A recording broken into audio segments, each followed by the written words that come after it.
about those?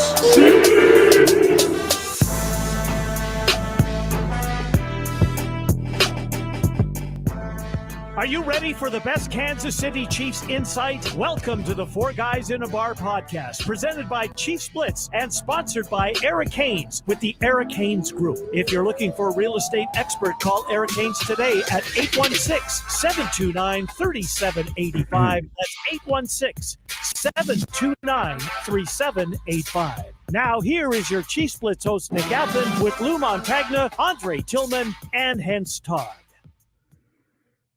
Welcome back to the next edition of Four Guys in a Bar, presented to you by ChiefsBlitz.com. I am your host, Nick Athan, and next to me is Mr. Hense Todd, producer extraordinaire, partner in this massive venture that we almost launched about a year ago. We got our anniversary coming up here shortly. Hense and Andre have a great show, 1 o'clock, Bowtie Sports on YouTube. Definitely check it out. Before we get started, let's talk about my good friend and our corporate sponsor of the show, Mr. Eric Haynes with the Eric Haynes Group.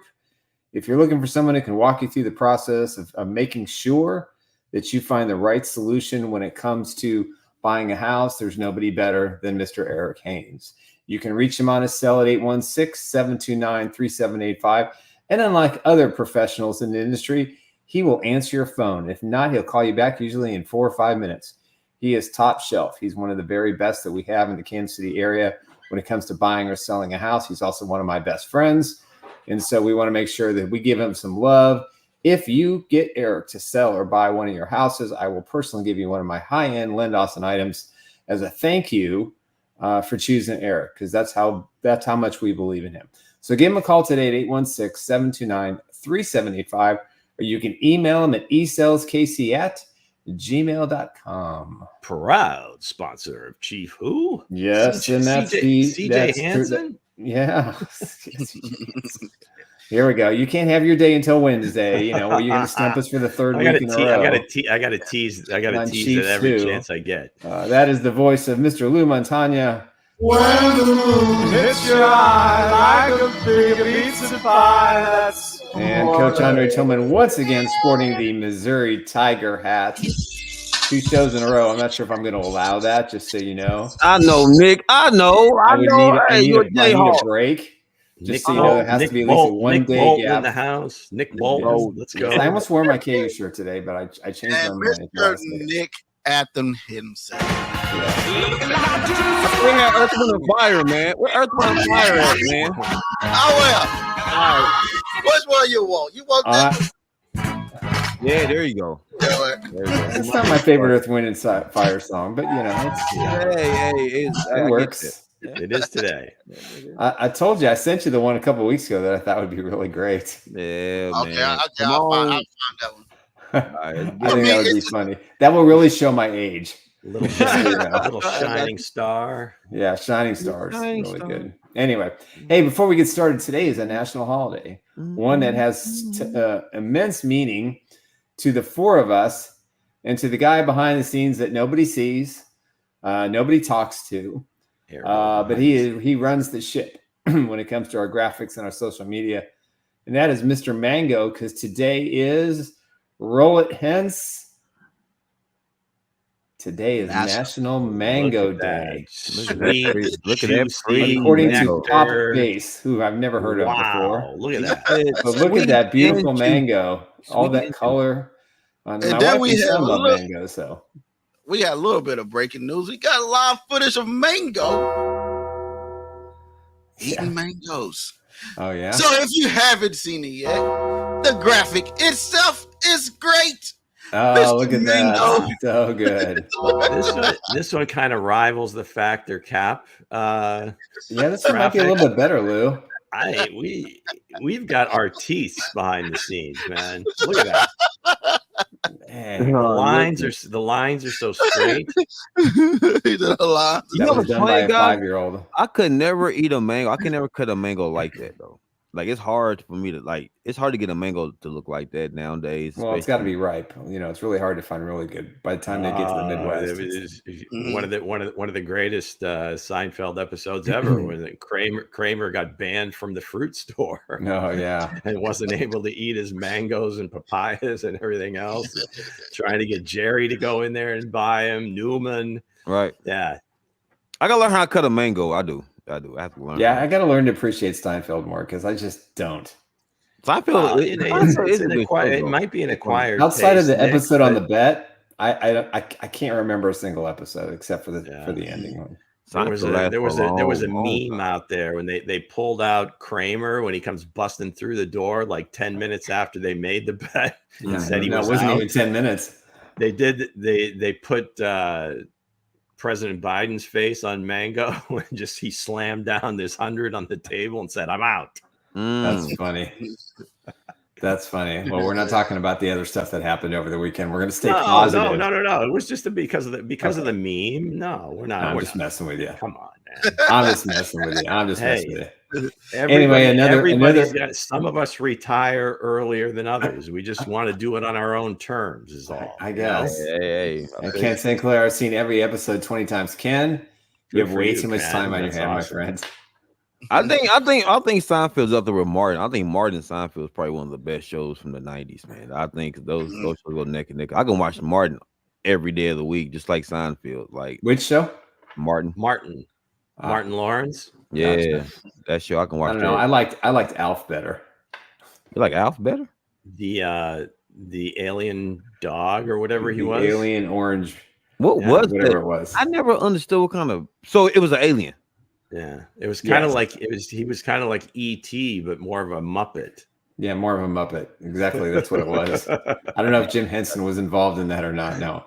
Hey, listen, Seinfeld's a great show. It is. A lot of people love it. Not knocking it. Just for some reason, just never.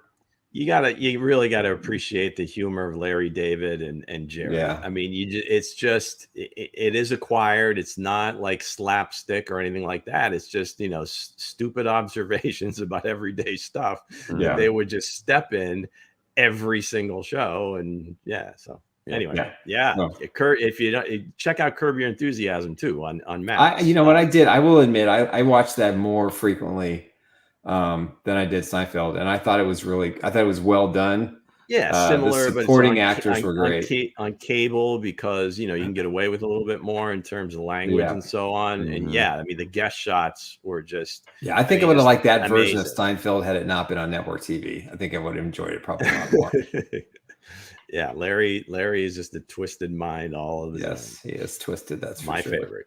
All right. Well, everybody, I assume had a good weekend.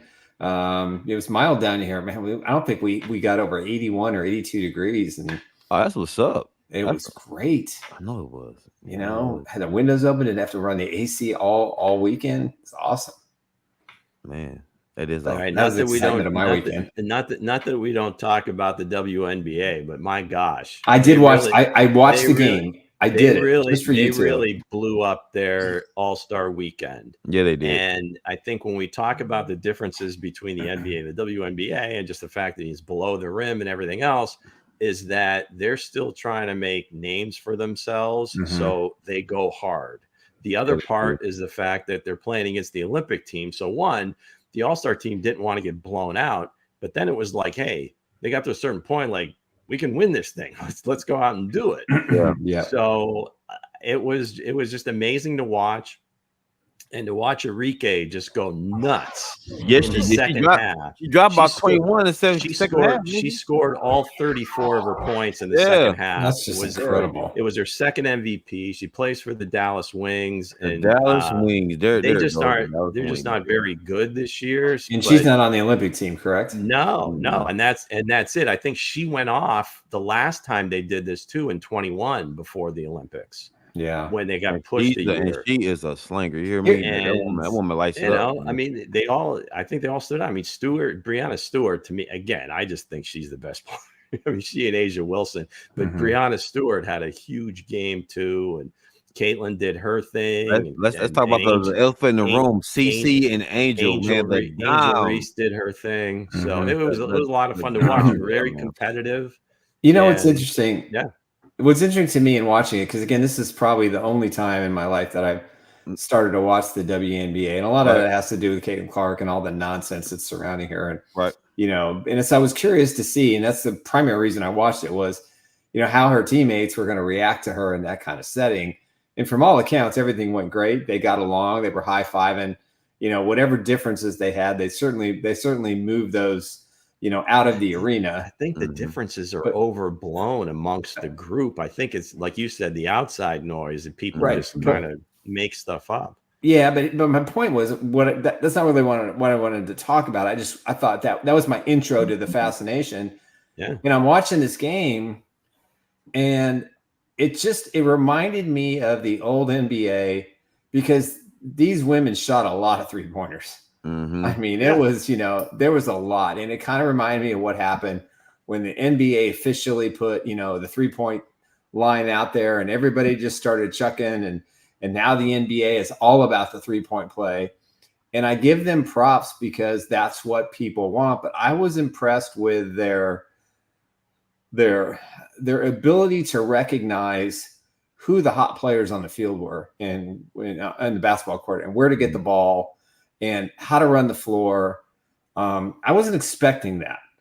And again, I don't watch a lot of WNBA games, but I was really impressed with the way in which they were coached.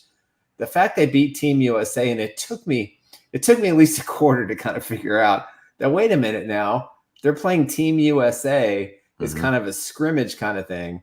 And, you know, I thought, well, this doesn't make a lot of sense. What if the WNBA players end up beating them or looking better? Now, well, when we talked about it maybe about a week ago, I think, I don't know who said it, maybe it was me, I don't remember, but I think the point is that whoever this all-star team is could certainly go to the Olympics and either win gold and would win gold or silver.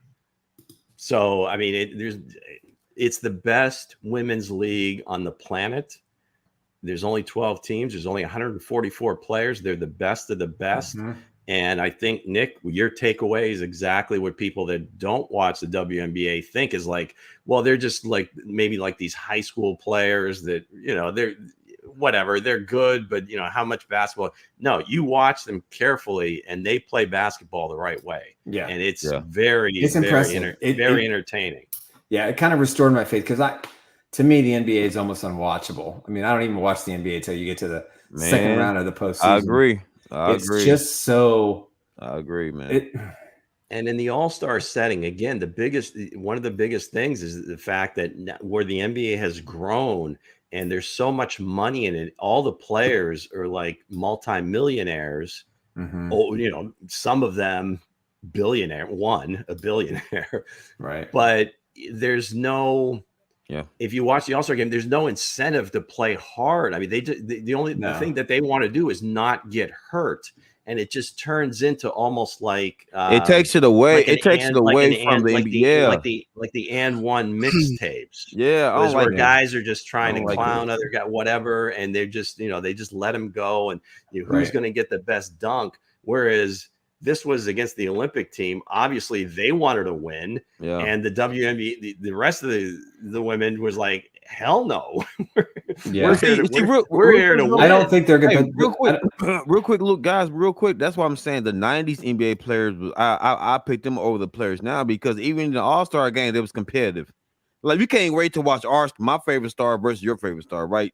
Like the matches was everything. Back in the 90s, it was that's the way it used to be. Yeah, you're right. It was more. It was fun. Great. I couldn't wait for the All-Star money. I think money and maybe just almost like a cultural thing where the culture of basketball has become a little bit more entitled.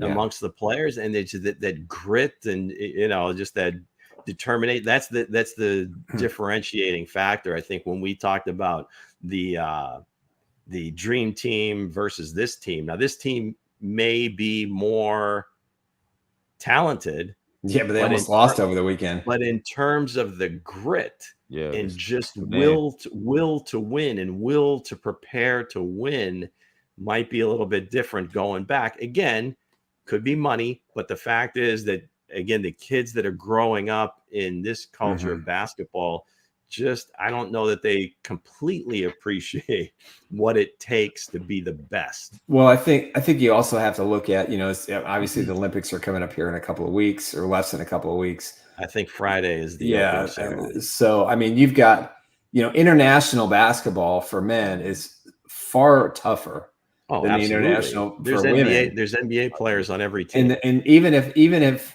WNBA All-Stars were the Olympic team, they would easily win because the competition, there's not enough of it. Team USA is going to win the gold. On the men's side, I mean, they almost lost, what was it, Thursday or Friday?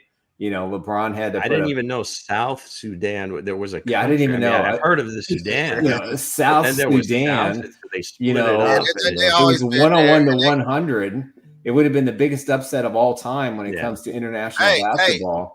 Hey, they got nothing but Stephen Curry's on that team. I sit there and watch them. These guys train with crates and bricks, but they still doesn't matter. They still came out there. They put up numbers. It's the love for the game. Them guys they came a long way, man. South Sudan is in the USA's group. How much says that when they play in pool play that the USA beats them by like 40? Oh no, more than likely, yes. I definitely agree. I definitely agree. But still, it's a bad look. It's the hunger absolutely, I think it's the hunger to be great. Back in the day, it wasn't about money. It was the hunger to be great, man. Like one of the best lines ever was from Charles Barkley. He's like, I don't know who Angola is, but Angola's in trouble. Yeah, man, they was hungry, man. Hey, Mango. Hey. What's up, buddy? Hey, happy Mango Day. Let's get right into it, man. We got some Chiefs talk to get into it. We're talking about the Chiefs today? I think so. Yeah. What is happening with the Chiefs? How they doing? Well, let's get right into it. We have a little bit of news update from the source himself. The Skillet. The Skillet has gave us some news on the update of one guy and one guy only. He represents the four very well. If you don't know who that is, let's go ahead and get right into it. It looks like man is not going anywhere.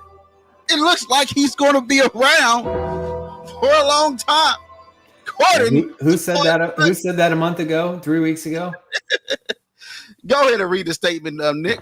All right. Clark Kent revealed today in his news conference with the media up in St. Joe, there have been no discussions with the NFL regarding a possible suspension for wide receiver Rashee Rice.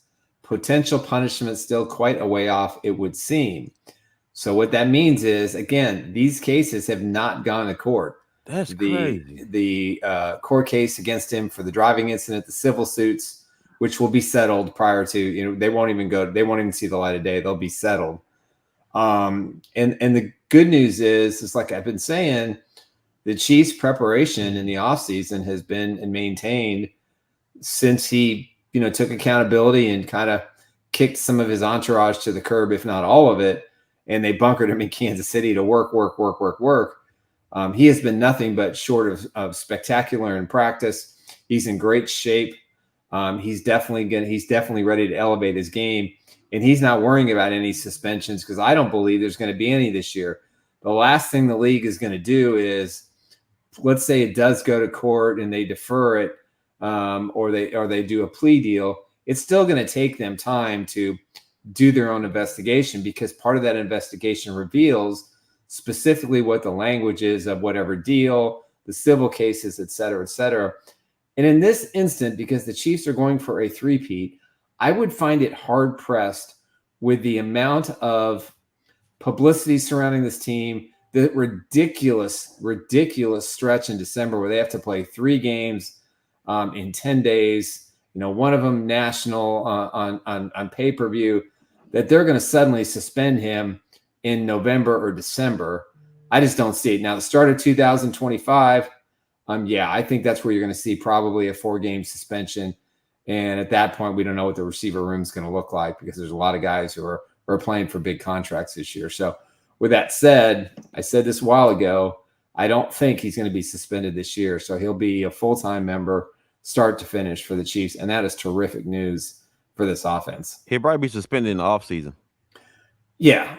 Like I said, 2025, he'll probably serve that September, the month of September and part of October. He will be suspended one way or the other, unless there's just circumstances that are, that we don't know about, and something that may or may not have been discovered yet. Some sort of. In my view, the league's always about potential public relations nightmares, and things of that nature. But I don't know that they really. I mean, they've acted before where guys have been exonerated or whatever. They just happen to believe that they broke the personal conduct policy of the NFL. So I think they probably could still act in the interim. I mean, he's admitted what he's done. We've seen video of what's happened. Whatever investigation, I don't know what else do they need to find out. I mean, I guess, if it was worse, if there was like more evidence of other laws that were broken outside of the speeding and reckless driving and all that. So I don't, again, he didn't even get a ticket for leaving the scene. I wouldn't be surprised by anything that happens in this case. So they'll prepare as if he's going to be available, but I'm sure they're also in the back of their minds thinking he may not be. Yeah.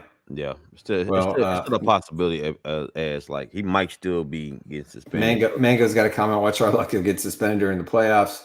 I don't think that's the case. That'd be crazy. We're glad you're back. We missed you too, buddy. That's for sure. Again, sorry about your team, but hey, runner up in a tournament of that length. The fact that you got to spend all that time in there was cherish that memory, because you know what? Next time maybe it'll be your guys' turn to rock the world. Plus. We do have Olympic soccer, correct? All right.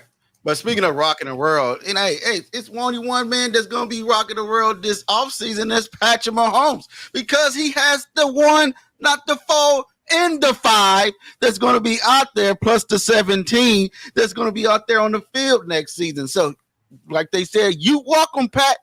We got you your weapons. We don't have your MVSs. And Kadarius Toney is starting in the backfield, fighting for a running back spot. But we don't know, man. He's been demoted.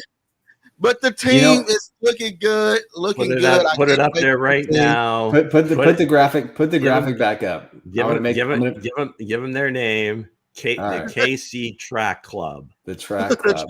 Okay, 1 + 4 is 5, and 5 + 5 is 10.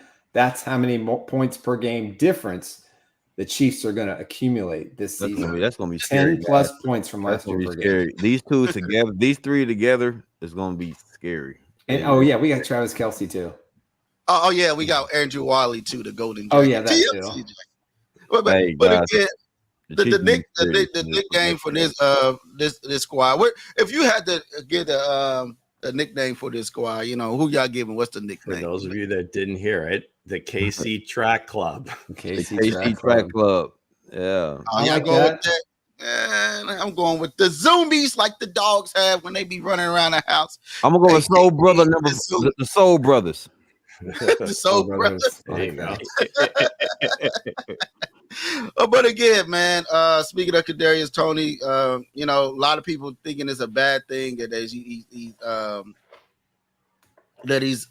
he's out there on the field, he's in the backfield. But again, like we said, he's fighting for a spot now. So what you think about this, Lou? A running back position, man. That's crazy. I mean, Kadarius, we've been talking about it, I think, ever since the offseason started. I mean, he's on notice. He's got to perform or he's not going to be on the team. Right. Using him, different ways, I don't think is anything new. The fact that that he did some work with the running backs, they want to get him in space any way they can with the ball in his hands. If it's easier just to hand it to him rather than throw it to him, absolutely. No, he's not going to be a running back. I don't think he's got the body for it, and they don't want to get him completely beat up.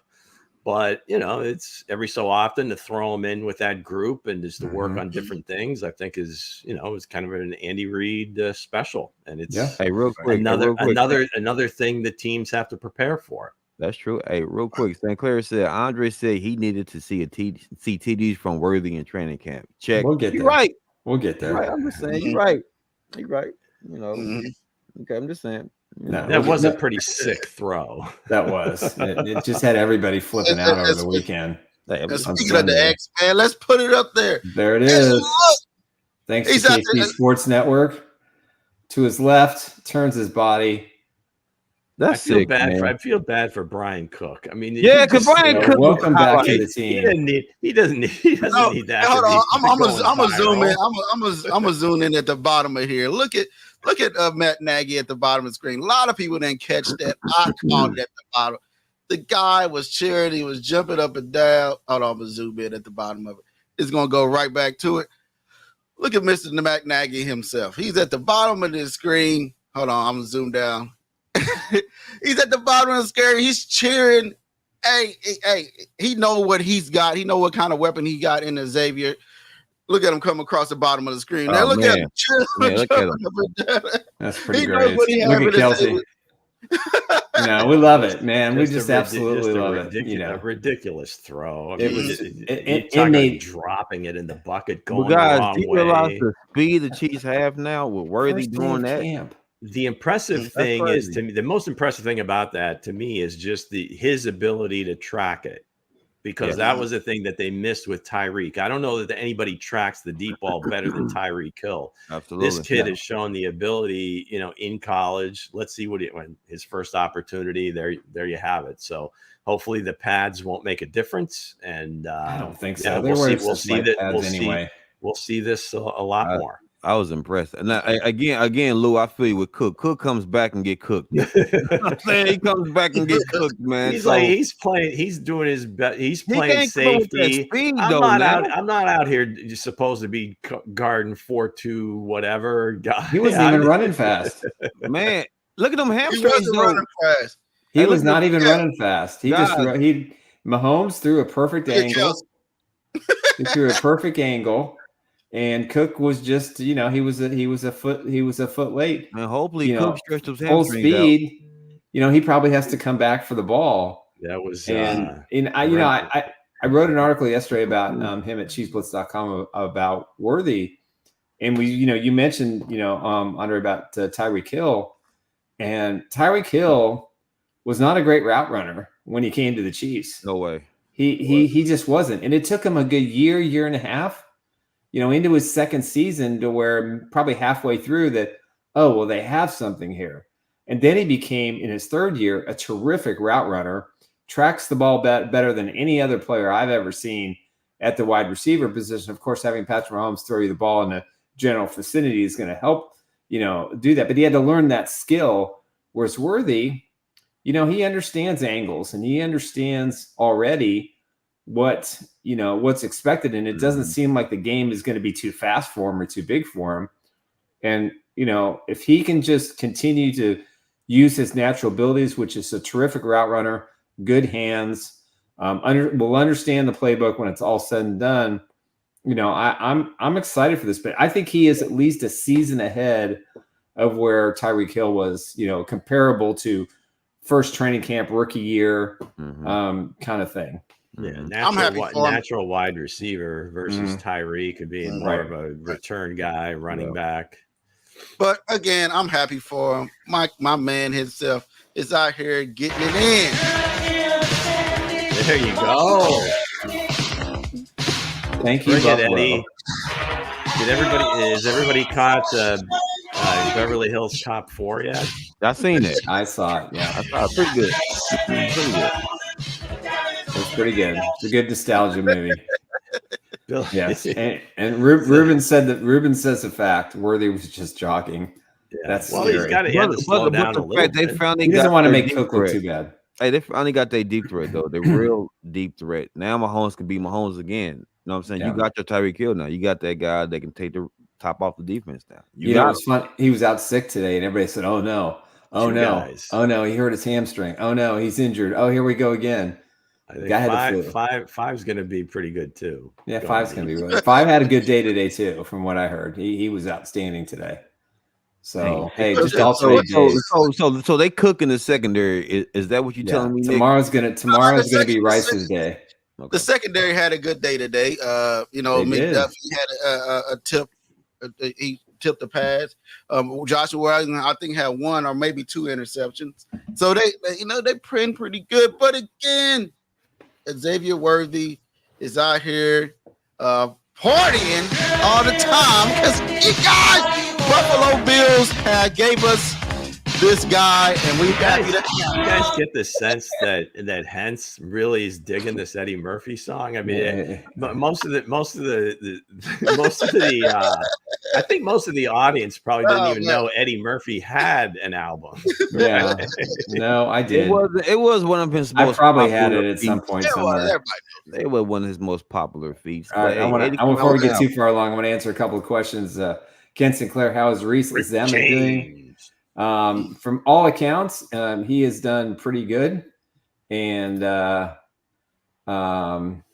he's done pretty good. He had a good day working with the team prior to the vets coming in. It's going to take him time to adjust.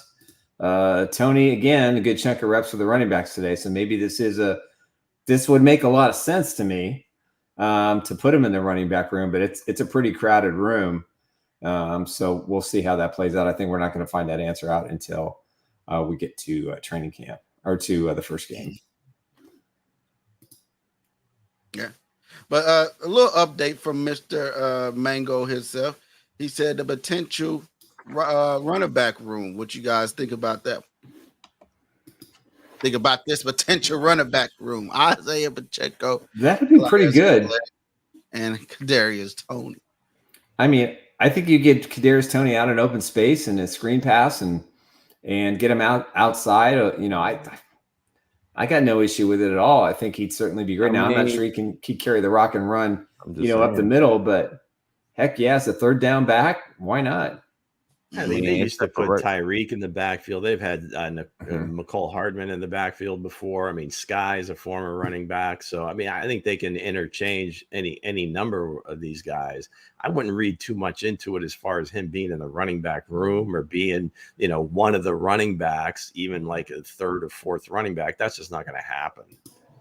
I don't know. It's just like he's like they're trying to get their own version of Westbrook. If y'all familiar with Westbrook from the Eagles Andy Reid day, but I mean, you put him in the backfield, I can see it. Westbrook was more of he was a running back, an everyday running back. I think more so Kadarius Toney. Again, it's more of like that's what I'm saying. I'm saying that part of the game. You go back to Seattle a little bit. I mean, it's Percy Harvin.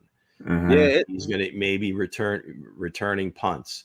They're going to give him jet sweeps. They're going to give him the ball. I mean, they're just looking to get him the ball in space any way they possibly can. Yeah. So again, don't get too carried away with just hey, he spent 5 or 10 minutes with the running backs. It's just getting used to those plays that they'll sprinkle in. Yeah, that's what I'm saying. I'm talking about the aspect of catching the ball back from being dynamic. Westbrook was dynamic too. He can do absolutely. So like from that aspect of that, I mean, I can see that there's Tony coming out the backfield and being dynamic. You know what I'm saying? That's something it's something Chiefs do need in the backfield. Like I can see it.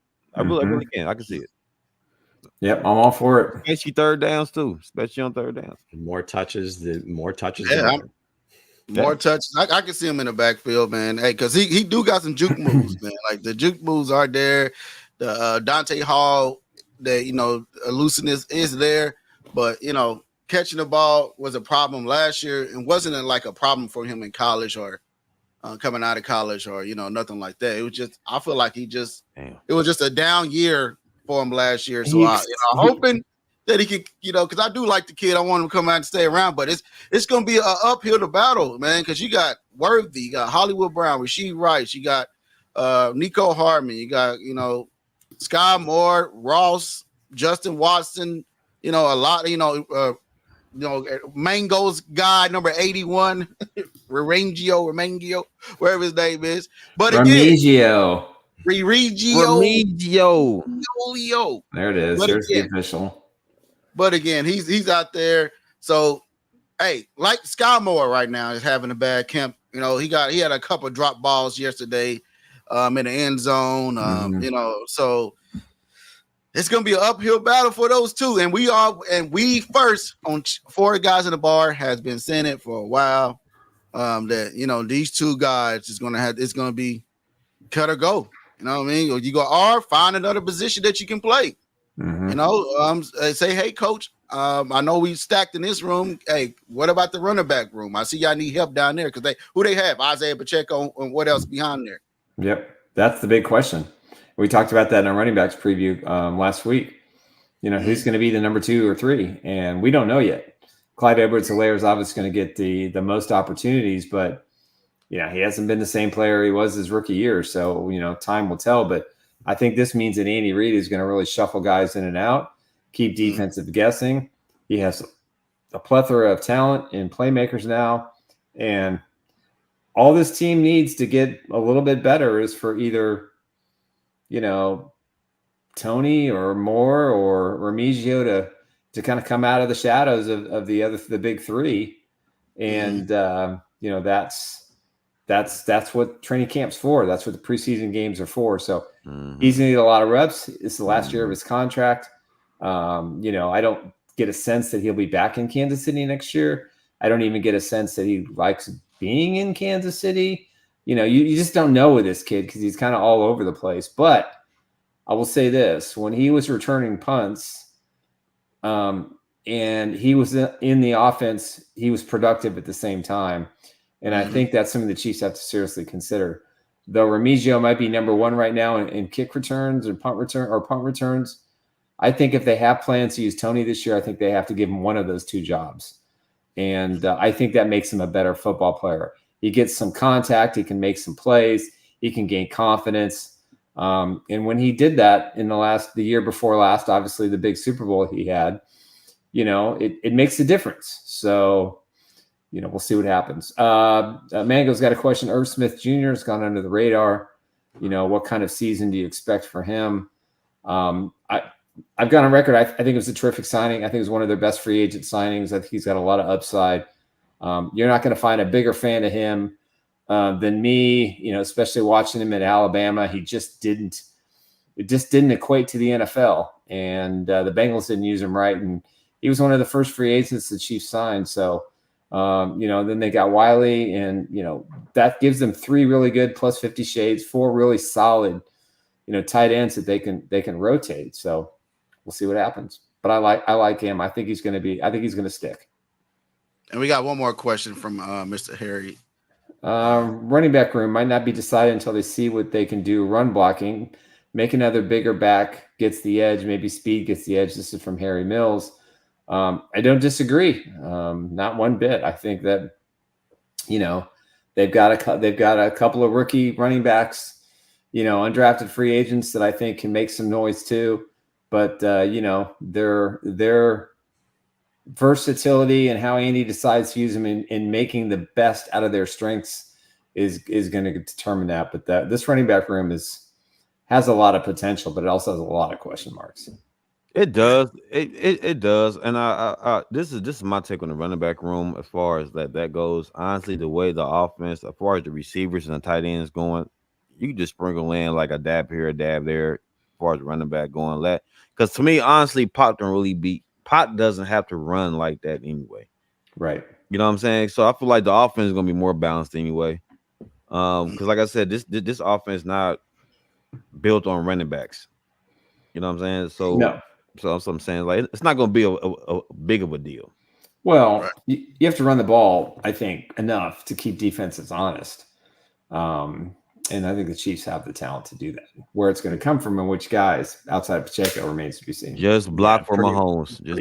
Pretty much wide open, I think, behind Pops. I mean, that's just plain and simple. Somebody's going to have to step up. And I think, the point that Nick made in terms of Clyde, I mean, he's probably the one that they trust the most because he's had the most game action for them.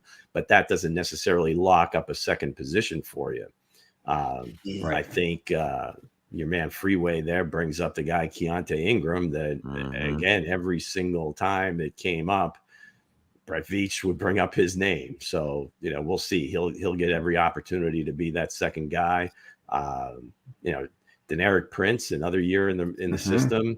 So there's plenty to choose from. It's just a matter of who steps up. And, the guys that in terms of the sprinkle in guys, that would be, I think, like a Sky or Kadarius in just very limited roles. You don't want them carrying the ball between the tackles. You don't want to see them getting beat up running the ball like 5-10 times a game. It may be like once or twice, if that, per game. Right. So with that said, let's go ahead and get into the sponsor before we go on to the next segment. All right, let's talk about, once again, my good friend, Mr. Eric Haynes with the Eric Haynes Group. He is one of the best real estate people I know. He's one of my best friends. He magically helped us get our house. It was a process that took a long time, extended closing, going back and forth with the seller. Very frustrating at times, but in the end of the day, he delivered with he and his team. And my wife, Emily, and I are very appreciative of the fact that he got that done. So if you want to buy a house, if you're looking to sell a house, give Eric Haynes a call at 816-729-3785, or you can email him at esaleskc@gmail.com. He is your trusted real estate advisor. He will get the job done. Proud sponsor of Chief Who? That's correct, which will be back on Wednesday. Lou is he is 2-0 the last 2 weeks of stumping us with 7th round draft picks. It's not Lou taking it personal. Lou taking it personal. Not about stumping people. Yeah, of course it is. Nah, it's personal, Lou. You said with 7th round draft. Tell me that East Coast ego. I want people to win this game. I don't want come on. Right. So we're playing all Madden with Lou. It's all Madden with Lou. Speaking of wanting people to win this game, Tamba Hali is training these young DNs to come out here to teaching them how to win this game. Let's get into this segment. What y'all thinking about this? The legend, what you think about this, Nick? Go ahead. Well, I think Tamba he was one of my favorite players, covering him during my War Paint Illustrated days. In fact, he actually signed one of my War Paint Illustrated magazines with him on the cover. He was always gracious. He was kind. His story from Nigeria and, having to leave his family, and he brought his mother to the States.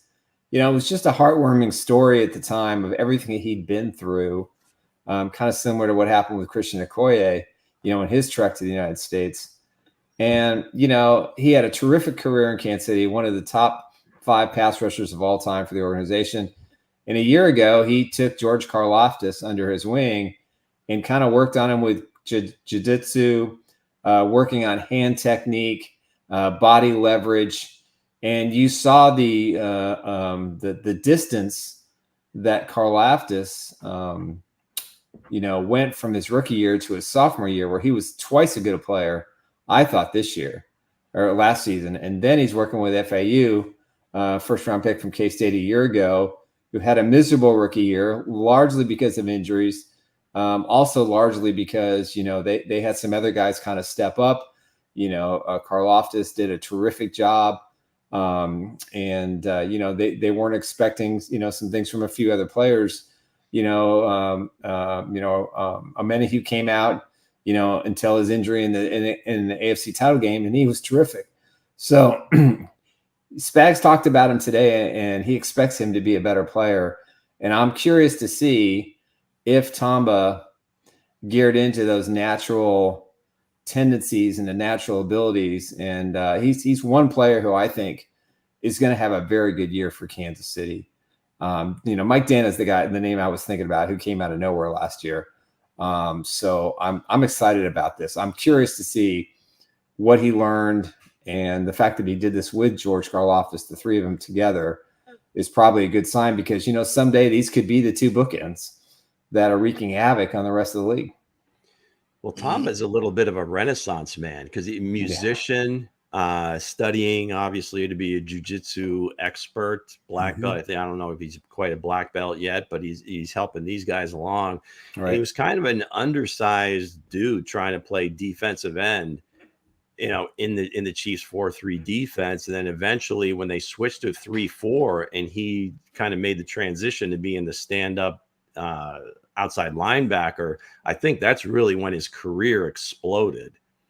So I think some of the things that he learned along the way was, being a smaller, undersized DN, having to play against these athletes that were, the left tackle or right tackle, much taller, a lot heavier. So again, leverage and the ability to use your hands. And if you talk to just about any pass rusher, one of the biggest things is learning some of these martial arts moves, because it is kind of like a little bit of a boxing match, or a little bit of a duel on every snap. So that's going to help them. He's going into the Chiefs Hall of Fame this year. That's awesome. So that's pretty cool. He's helping bringing flag football to his native Liberia. So, I mean, they're all about spreading the game all over the world. So he's involved in that. So he's a really, really interesting dude, I think, just to begin with from a personal level. And these guys, it can't hurt them to do this. It's certainly helping them. And, hopefully there's more guys that want to, take his lead. You can't force people to do these things. He's not a coach of the team, but the fact that he wants to give back to Chiefs players, Chiefs Kingdom, and everything that's the impressive part. Doing for the NFL. He's just like a really good dude. Yeah. I think like, man, watching his career when I was younger, him and Justin Houston was reaping havoc. Now, if we can get Justin Houston and Tamba Hali out of George Karlaftis and Mr. King Flex with Chris Jones, that will be dangerous. A dangerous DN front. And nobody in the league that want to match. Nobody offensive tackles can match. If you get Tamba Hali in his prime, and we get Justin Houston in his prime out of these two, George Karlaftis and King's Flex, I feel like, hey, if I'm a defensive end, and I've seen that George Karlaftis had a better year than he had in his rookie year, how he came back out. I'm looking like, hey, I can go train out with you guys? Where can I, if I'm a guy that's trying to, make the team or something like that. But congratulations to these guys, and congratulations to Tamba Hali for also sticking this around and actually helping these young guys to see they untapped potential, as Coach Dre like to say. Let them use their hands and feet, because that's they actually are using. What you had to say, Coach? Man, I understand. See, Justin Houston by himself was a menace. Like, that dude right there was a menace, bro. He was in his prime. Justin Houston was him in his prime. But again, Tamba Hali, to me, I love what he's doing with George. I love what he's doing. He's taking these young guys under his wing, teaching them fundamentals and whatnot. So, I'm proud of him. I'm proud of him. What he's doing, especially with his country, for real. Giving back to his country, building over there. But again, I like Tamba Hali. I like what he's doing. But at the same time, this is my thing with Felix, man. You gotta step it up, bro, this year. You gotta step it up. Like, we're not gonna make too many excuses what George can do, what the other person can do. What can you do? What can you do? It ain't it's about you, bro. It's about him. Can you get pressure? Can you get sacked? Can you use the technique that Tamba Hali's been giving you? He been giving you the technique. George stepped it up. Now, can you step up? That's what I'm saying. Call out, Coach. Yeah, because like this is my thing, the hometown, all that nonsense. I don't need to hear that no more. Tough love pep talk. Yeah, I don't need it no more. I want to see pressure. I want to see this man stand out. We see what Worthy can do. All of a sudden. I want to see some sacks in training camp.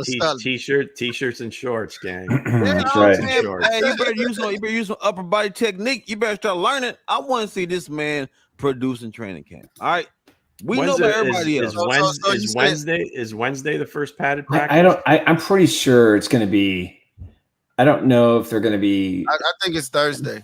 Is it Thursday? He usually does at least 3 days.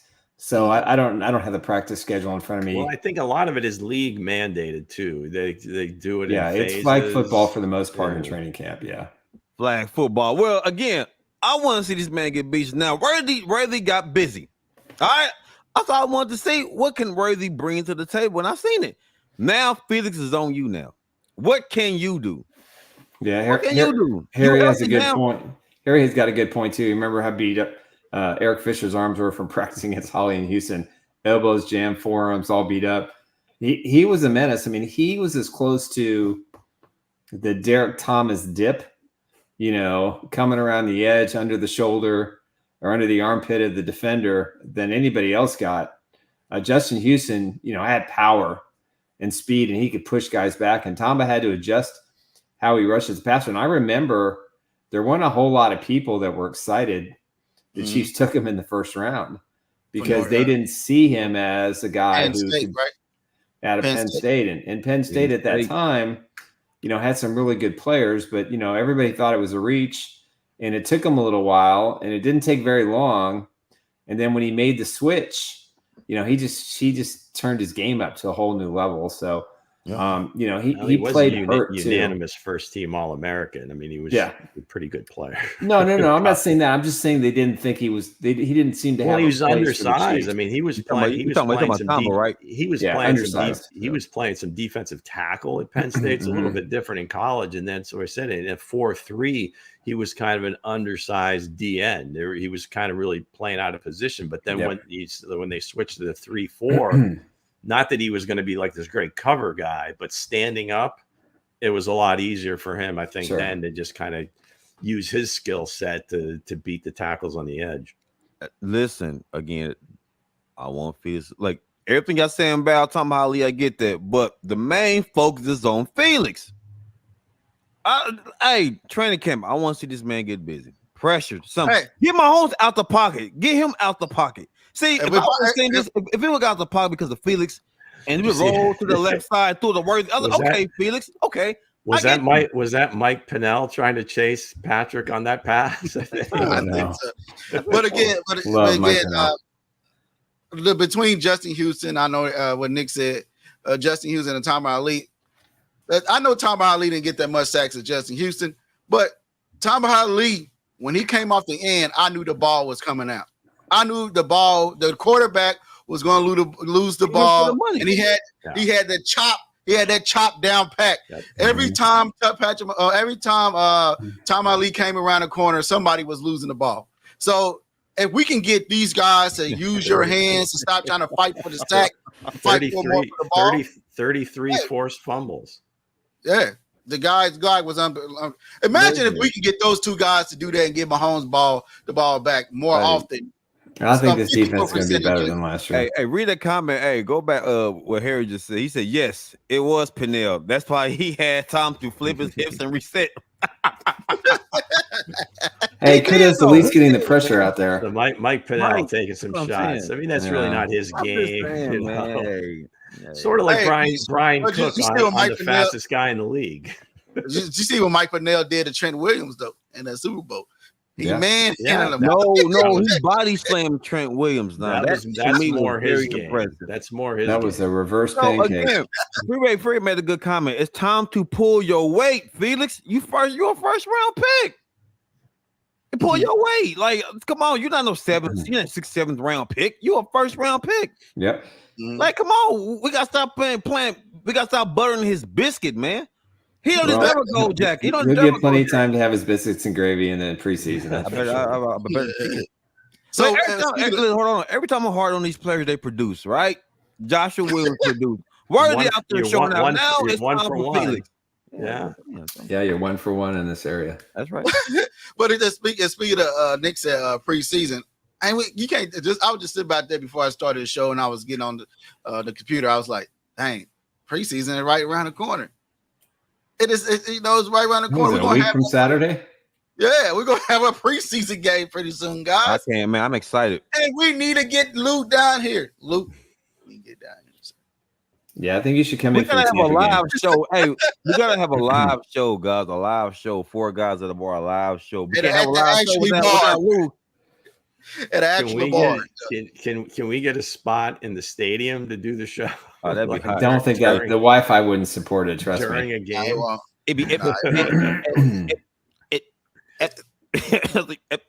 I'm sure we could find a local watering hole that would support us.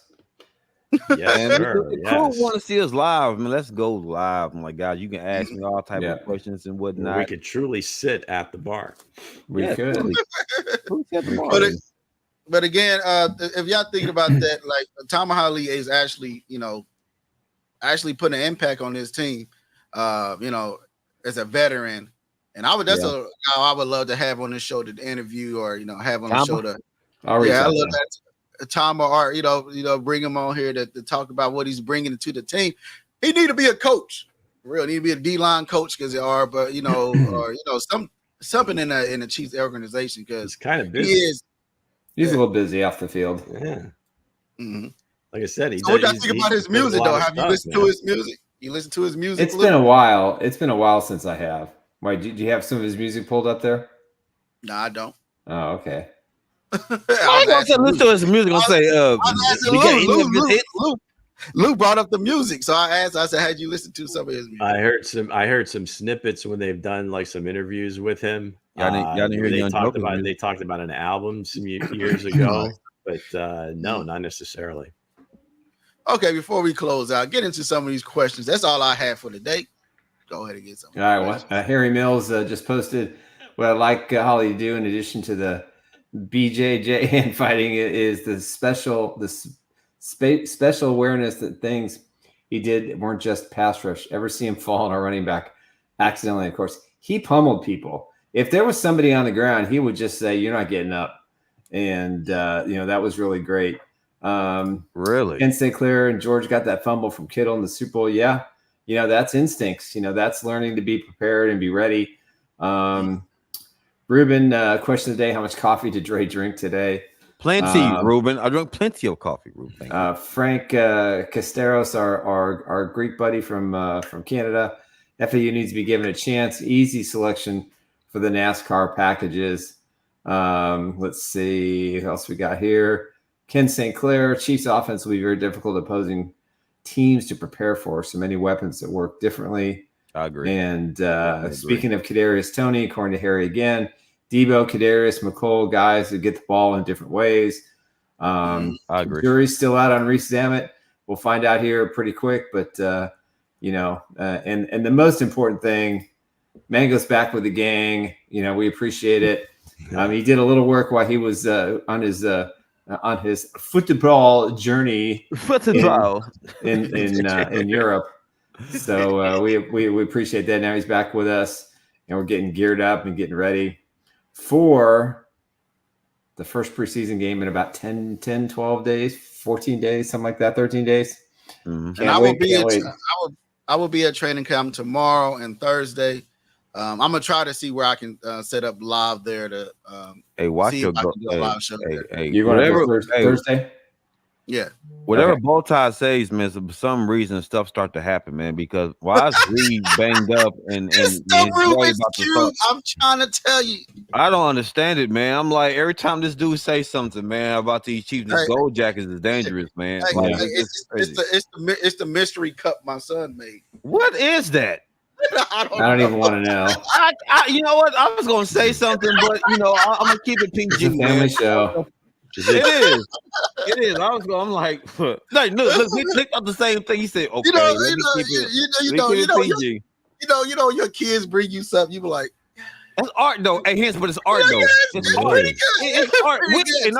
In our adult minds, we like, it's certainly abstract. Yeah. Yeah, it's surely built. It's a robot. It's a robot. It's very built. It's still perfect. It's pretty good. Boy, he got a big eye and a long eyebrow. I was like, hey, man. You said it's a face. I said, I gotta keep it PG. I don't know. I know your son brought you some stuff in there, and Dre, you be like, what the heck? I seen that's art. It's art. I said, no, that's very unique. That's very unique. Very unique. I know Lou got some stories. You seen some stuff like, okay, is that a hand or what? Is that something else? It's all about the effort. It's all about the effort. Again, Lou, right there from Felix. It's all about your effort, sir. Yeah. I gotta see effort from you, sir. I gotta see effort, right back to it. I did because I'm gonna be on Felix's neck, bro. It's all about the effort. You gotta give us effort because you're a first round pick, man. Yeah, but you're not gonna just go off like you just didn't. I didn't catch on what you said. You said I jinxing players, sir. I'm not jinxing players. I'm just saying. All of a sudden, Buddy's banged up, and now he's in a position to start. That did kind of come out of nowhere. All of a sudden, Justin Reed's hurt, and it was on non-football injury. Hey, what are you doing out there, Hense? Man, come on. He said he caught him in the lunchroom. Tanya Harding over here. Somebody trip him in the He popped him lunchroom. over the head with that Rubik's Cube. He threw the Rubik's Cube. All right, back so in. we need the TMZ Todd camera being focused on 97. When next time you're at camp, let's get the ISO on 97. Mm-hmm. Yep. I want every detail of this young man. I want to see what he eat, what he do on the sideline. How does he prepare on the sidelines? I want to see everything. All right. Because now Tony got demoted to running back now, so that's crazy. He got demoted. I want to say it's demoted because what you call it? As a coach, you got to find out. Like I just want, if I'm the Chiefs, I'm not just letting Tony walk out the building. I'm sorry. No, I don't think they should either. I know he dropped some balls and everything else, but he dropped the football in big moments, and he's not. His mind is not in the game, sir. You don't want to let him walk out. You don't want to let him walk out. All I'm saying is, if you put the ball in him in an open field, he's not gonna catch it. He's not gonna catch it. Kid is dangerous. Ain't gonna catch it. Well, they want to win the Super Bowl. They won't win the Super Bowl without him. He's been playing the game since he was a little kid. I think he'll figure out the hands part of things. Figure out how to catch the ball, he had a lot of drops before that. All that agility and catch the ball. And then once it happens, then he's like, he's pressing. I'm done with this dude. All this day, y'all talking about don't let him go. What has he done to stay? For those of you new to the show, Andre's team has like 3 guys left because every 5 minutes he's cutting the lion's share for any little mistake that's build made. them up, I break them down, man. That's the motto of the show. We gotta earn it from Coach, man. You gotta earn it. Joshua Williams, he earned it. Joshua went out the heat. So here we go. I want to see you and Kadarius run the 40. He'll beat me. I don't care. Okay. I bet y'all catch better though. See? Okay, so we go. If we put Dre 20 yards ahead of him, and they ran the 40, close or still a KT blowout? If he get next to me, if he trip and fall, that's on him. Now, if he got a 35-yard head start, he probably would still win. You know what? I'll let him win on purpose though, because of you can run. I'm not gonna run you, but I bet you I can catch better. That bit on the Giants Hard Knocks when they were watching Worthy run, and then Brian Daboll came out. He was talking about 40s and what he would run. What if I got a 10-yard head start? And every one of his coaches was like, "Oh no, you're gonna get crushed." He said one of the coaches said, "I seen you run across the street, run from across the street." Trying to get everybody turned red, yellow, and green all at the same time. He was trying to run across. I'm just saying, guys. I'm just saying, man. The man haven't showed us nothing, guys. But as I touch this Rubik's Cube, guys, somebody is. Look at that. There's two. That aren't blue. No. He's down to 2. Where's the other side of that? Man, show the whole. Look at this. But actually, 2 is worse. 2 is worse than 3. The 2 is worse than 3. You guys, because you got a lot of he got one side half painted in 9 weeks. That side, the Rubik's Cube is telling me that it's going to be a new starting cornerback besides McDuffie. I'm just saying it's gonna be not the guys that's already. It's not gonna be the guys. We know that because Legarius isn't here anymore.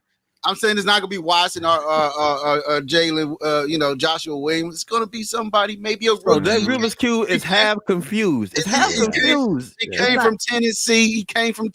I'm just saying. You talking about Haddon? Yeah, I'm just saying. Maybe Haddon. I don't know. Maybe Haddon. I don't know. Lou, we don't know Lou. Hey, Lou, we don't know Lou. It's all about competition. The Todd Glaze is out. The Todd Glaze is that glaze is out. The glaze is very high in sugar content. I'll tell you that. But again, let's get into our sponsor before we close out. Go ahead, Nick. All right, let's talk about one more time about my good friend, Mr. Eric Haynes with the Eric Haynes Group. If you're looking for someone who can walk you through the process and deliver the goods in buying or selling a house in the greater Kansas City area or the surrounding communities, give Eric a call today at 816-729-3785. Again, if you want someone who's going to answer your text, he's going to answer your phone call. He's going to fight the other side to make sure you get everything you want for your house before you close. He is your man. So call him today, 816-729-3785, or email esaleskc@gmail.com. proud sponsor of Chief Who. That's Coming correct. up Wednesday, gang. Chiefs Who will Put your come back. thinking caps on. Where you Nah, at, hey, Kareem? Lou take that show so personal, man. It started off like everybody Nah, can you know win. Now what, he went Kareem- all mad. He Kareem- went Super Kareem- Bowl. Kareem called me out. Kareem did. I called think me out. I have That was great I have a suggestion for the show. Go ahead. I don't think for the news show version when we give the ultimate prize away that you should have one. You can't give the last clue as the oh my god this is going to give you the answer. I think you just shorten it by one and let the chips fall where they fall. Because your last clue usually is a pretty good indicator of who it probably could be. Well, if I get to the last clue and nobody has it, I'd like to see somebody guess it. I really do. I mean, that's All right. Well, maybe we'll do it this way. We'll get everybody a chance. I'll cut myself one short and say, let's give everybody a shot. And then if no you'll one do the gets last it, clue. then But there will be no winner. I'll hold the last clue. Perfect. How about that? Yes. Perfect. Man, hold the last We can workshop stuff live, man. This There we is go. awesome. We got it done. That's what our next big moment is to go live. Guys. All right, we'll do it. All right, guys, that's with it the for guitar in the background. with the guitar in the background. Hey, You get bring 1,000 the guitar subscribers. I will perform on the show. Woo! So Get those bots ready. Let's get those bots ready because I'm paying to see that. I'm paying 1,000 to see that. subscribers. I will play a tune on my guitar. Peace out, guys.